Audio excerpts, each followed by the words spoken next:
কথায় আছে মাছে ভাতে বাঙালি, তাই প্রত্যেক দিনের খাবারের পাতে যদি এক টুকরো মাছ না পড়ে তাহলে কি খেতে ভালো লাগে, তাই না? তো আজকে একটা দুর্দান্ত মাছের রেসিপি নিয়ে তোমাদের সামনে হাজির হয়ে গেছি।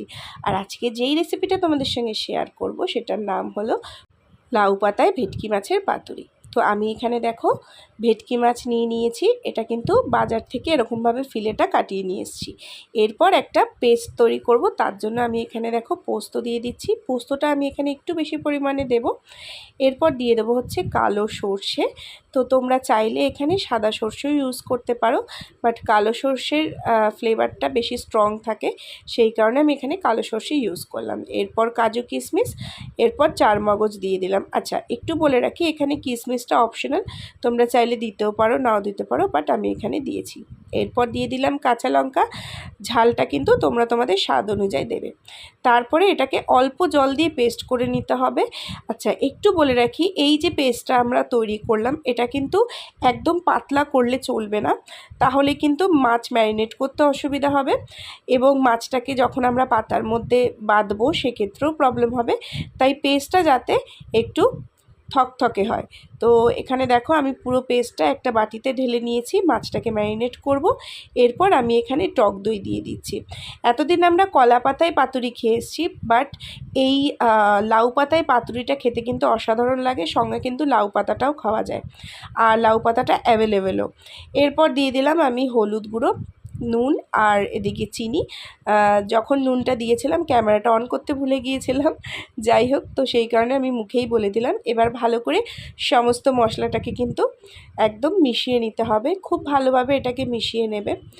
আচ্ছা, এবার যেটা বলছিলাম, লাউ পাতাটা যেহেতু আমাদের বাজারে সহজে অ্যাভেলেবেল পাওয়া যায়, তো সেক্ষেত্রে আমি এখানে লাউ পাতা দিয়ে দেখাচ্ছি। তোমরা চাইলে কলা পাতাতেও করতে পারো, প্রসেস কিন্তু সেম, বাট লাউ পাতাতে একবার খেয়ে দেখো, আশা করি ভালো লাগবে।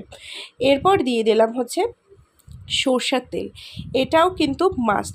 এখানে অন্য কোনো তেল ইউজ করবে না, এখানে সব সময় সরষের তেল ইউজ করবে, যাতে করে সরষের তেলের যে একটা ঝাঁজ আছে সেটা যাতে মাছটা যখন খাবে সেটা যাতে গন্ধটা পাওয়া যায় এবং খেতেও কিন্তু ভালো লাগে। আচ্ছা, এরপর আমি এক এক করে সমস্ত মাছগুলোকে দিয়ে দিচ্ছি, দিয়ে ভালো করে ম্যারিনেট করে নেব। আচ্ছা, আমি এখানে এই মাছটাকে এই পেস্টটার মধ্যে দিয়ে খুব বেশিক্ষণ রাখবো না, আমি 10 থেকে 15 মিনিটের মতো এখানে রেখে দিচ্ছি।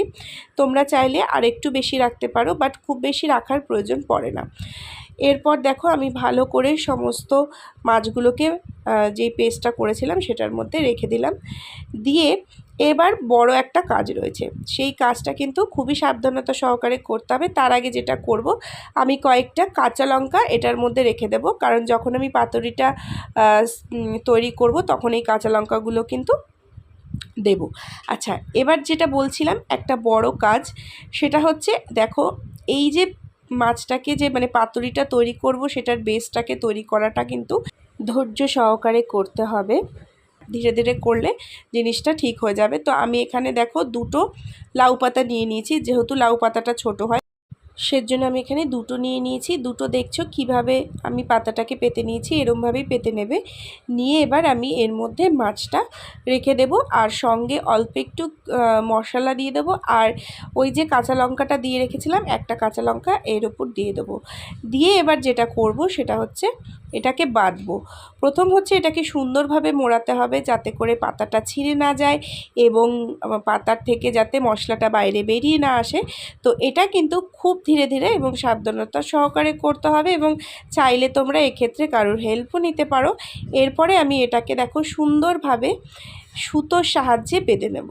তো যেহেতু একার দ্বারা এটা পসিবল না, তো অবশ্যই হেল্পের জন্য কাউকে ডাকবে। তো দেখো আমি এরকমভাবে এক এক করে পুরো পাতাটাকে কিন্তু ভালো করে বেঁধে নেব। তো দেখো আমি এখানে দুটো পাতা অলরেডি তৈরি করে নিয়েছি, এরপর এক এক করে সমস্ত পাতাগুলোকে রেডি করে নেব।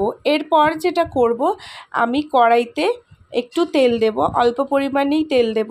আচ্ছা, এবার বলে দিই, এটাকেও স্টিম করেও খেতে পারো, বাট আমি এইভাবে খাই, যেহেতু পাতাটা থাকছে তো এই পাতাটাও হালকা করে তেলের মধ্যে ফ্রাই হয়ে যায়, খেতে অসাধারণ লাগে। এরপর দেখো আমি দিয়ে দিলাম হচ্ছে এক এক করে সমস্ত পাতাগুলো, মানে মাছ সহকারে যে পাতাগুলো আমি রেখেছিলাম সেটা। এবার এটা এক্ষেত্রে যেটা করতে হবে, তোমাদেরকে অল্প করে জলের ছিটে দিয়ে ঢাকা চাপা দিয়ে রেখে দিতে হবে, তাতে করে একটু মানে ভাবেও জিনিসটা হবে এবং হালকা করে ফ্রাইও হবে। অবশ্যই এটা ঢেকে ঢেকে করবে, যাতে করে মাছটা ভিতরে যেহেতু কাঁচা রয়েছে সেটা যাতে সিদ্ধ হয়ে যায়। আর ভেটকি মাছ সিদ্ধ হতে খুব বেশি সময় লাগে না, এই প্রসেসটা মোটামুটি তোমরা 15 থেকে 20 মিনিট করলেই হয়ে যাবে। তো দেখতে পাচ্ছ মাছটাও যেরকম সিদ্ধ হচ্ছে, পাতাটার রঙও কিন্তু ধীরে ধীরে বদলাতে শুরু করেছে। তো আমার মাছটা কিন্তু একদম ডান। চলো তাহলে গরম গরম ভাতের সঙ্গে এবার এটাকে সার্ভ করা যাক। তো আমি দেখো এখানে গরম গরম ভাত নিয়ে নিয়েছি, আর সঙ্গে নিয়ে নিয়েছি কাঁচা লঙ্কা, এটা ছাড়া তো খাবারটা অসম্পূর্ণ। আর যেটা নিয়ে নিয়েছি বেগুন ভাজা। বেগুন ভাজা খেতে কিন্তু খুব ভালো লাগে, বিশেষ করে এরকম লম্বা লম্বা বেগুন ভাজা খেতে, একেবারে আগেকার দিনের বিয়েবাড়ি স্টাইলের বেগুন ভাজা। এরপর যেটা করব সেটা হচ্ছে এই যে ভেটকি মাছের পাতুরি লাউ পাতাতে, যেটা কিনা আজকে শো স্টপার, খেতে কিন্তু সত্যি অসাধারণ লাগে। চলো তোমাদেরকে দেখাই যে ভিতরটা কুক হয়েছে কিনা প্রপারলি। তো এক এক করে দেখো আমি পাতাটা খুলে নিচ্ছি, তবে আমি এখানে 3টে ভেটকি মাছ নিয়েছি, 3টে আমি একা খাবো না, চিন্তা নেই। যাই হোক, চলো এবার দেখতেই পাচ্ছ, আর এতটাই গরম ছিল মানে তোমাদেরকে ধরেও ঠিকঠাক দেখাতে পারছিলাম না। দেখতে পাচ্ছ মাছটা কতটা ফ্রেশ এবং কত সুন্দরভাবে এটা কুক হয়েছে। যদি ভিডিওটা ভালো লাগে একটা লাইক করে দিও, চ্যানেলটাকে সাবস্ক্রাইব করো। দেখা হচ্ছে।